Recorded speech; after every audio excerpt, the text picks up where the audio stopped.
It's hard for me to introduce myself to you. I'm like, I don't know, Marty. Hi. What do you want me to say? Okay.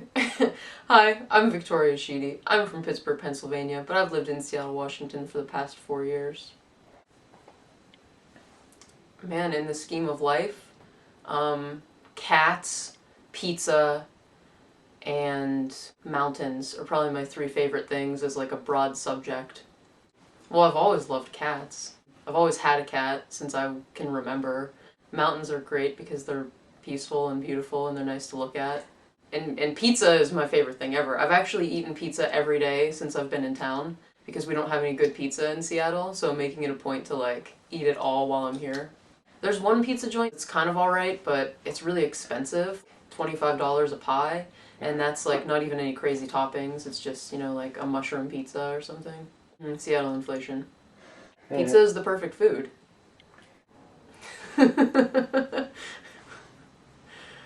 Me? Wow. I don't know. I think most things are strange about me. I mean, I don't think that I am strange in that way. Like, if someone meets me, they might just think I'm kind of a bizarre person, but I don't think that I really do anything to make anyone think that other than just existing. A weird thing about me, though, is that I don't know how to swim, but I identify with a lot of, like, aquatic creatures. Like, I just think they're really cool. I'm determined that, like, maybe one day I'll learn how to swim because I really want to go scuba diving, but I can't scuba dive without knowing how to swim. I mean, I think moving across the country was pretty crazy. In the way that I did it, in a car with my clothing and some camping gear, with no real plan. That's a pretty crazy thing that most people don't do. And I'm super proud of it because it is completely insane, and I've basically learned how to, like, survive by myself. I don't really like being by myself in a sense of, like, I miss the community of Pittsburgh, but I feel like it's a really awesome skill that I've learned. Like, I know how to take care of myself now, and I didn't really have to before. No, I've never had to kill my food.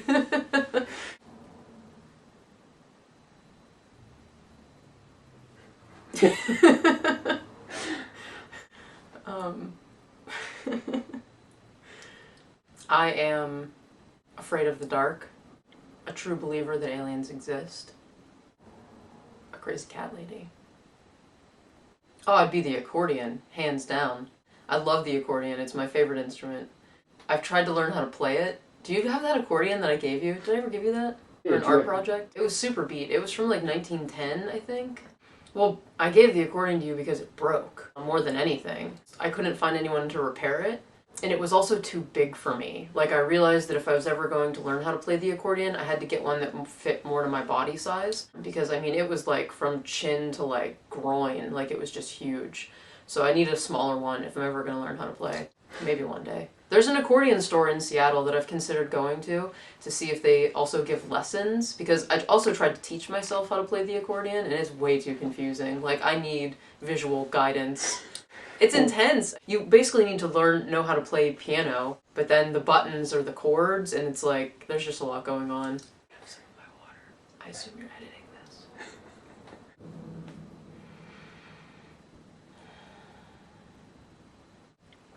I've seen so many good things. I want to say the first one would have to be like Mount Rainier when it's still covered in snow, but it's warm and sunny on the hike. I went on this backpacking trip once where we were crossing like a rocky patch, and it was just like this massive field of rocks. In the background there was Mount Rainier, and it's like a little snow-capped peak, and the wind is blowing and you hear the water trickling, you know? And it's just really beautiful. I think out there when you're backpacking and you don't really see any other people, it's just the most beautiful thing. It's like you really are a part of nature and you understand that. So yeah, that would be one. Another favorite site.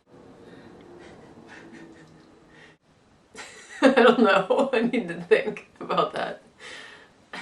I like to see happiness in people's faces. I mean, that's a pretty nice thing to see, especially like little kids, you know. I work with little kids, and you see such joy in their faces because the man hasn't like brought them down yet. Everything is still like, the world is still their oyster. I guess I just like to see the sun. I miss the sunshine. It's pretty dreary out in Seattle.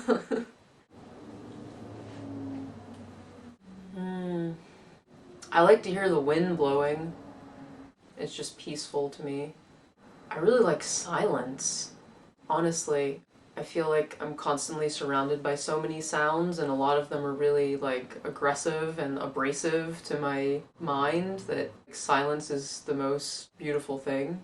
So I like the absence of sound. I guess that sort of goes along with the wind, because it's sort of just like this peaceful, calming thing. And I mean, I like music, but I don't like loud music. I'm like constantly turning it down just so I can like, I want to hear it, but I don't want it to be like overpowering the room. Oh, that's actually kind of easy. I love the smell of sage. It's probably my favorite smell that I've ever smelled in my life. Like all kinds of sage, like the sage that you burn in the house. I've sat in a field of sagebrush and the wind has been blowing the smell, and it's like the most delightful scent I've ever smelled in my life. I love the smell of campfires, and I love the smell of my cat. Clyde smells like, he must smell like how angels smell. If you smell his fur, I can't even describe it. It's not like a normal cat smell. So fresh and like, I don't know, it sounds really weird, but you're gonna have to smell my cat the next time you're in Seattle. He's like the greatest smelling thing ever. A rare steak, a good slice of pizza, and a really good beer. I mean, high quality though, you know? No, I'm not talking about Pizza Hut. I'm talking about like fine pie, you know? And all three high quality, the highest quality, you know? Oh, Jesus. Do I have to answer that question? Okay. I'm really into fabrics, and I like to wear fabrics that I like to touch, so I really like to wear velvet and like fur, either real or faux fur. Like just really soft things. Like my scarf is really soft and it's just like this nice little warm blanket for my neck. I guess fabrics, a lot of them, but mostly velvet, fur, soft things. Any soft thing, like cashmere. Cats, I like to feel cats as well. They seem really nice. I like a nice fluffy cat, not a mangy cat, you know? A cat that cares about the way it's presenting itself to the world. Time, money, and abilities? Well, shit, I'd probably be scuba diving down in the coral reef by New Zealand. When I was done scuba diving, I'd get on my yacht and have a party with the finest champagnes and people that I really love. Well, I don't know how to swim, so I can't scuba dive. I don't have any money, so I can't even get to New Zealand, let alone own a yacht. Or the finest champagnes. I'd say ability and money would be the biggest one, because if I had money, hire someone to teach me how to swim, and then all of the rest would follow. My mind immediately goes to something that I think would be really fun. Like, not like some big meaningful thing, like, oh, I want to meet the Dalai Lama and like find peace. I want to have fun. And I wouldn't like really have dinner. I would like to transport myself to a time. If I could like transport myself back to the factory and like Andy Warhol and all those crazy people, like I think it would probably be like the most fun ever. Yeah. Yeah, it would be super weird. I mean, it'd be great. Can you imagine the fabrics they're wearing? I think I would fit right in. Yeah, I would take, scratch that, I want to add, I would take Kyle Ryback with me to the factory. I'd like a redo on my answer. Yeah, that was like the place where art happened and people kind of lived and hung out. It was like where all the parties were. Yeah, sort of like your apartment. All the hot babes are hiding back there, behind this black sheet.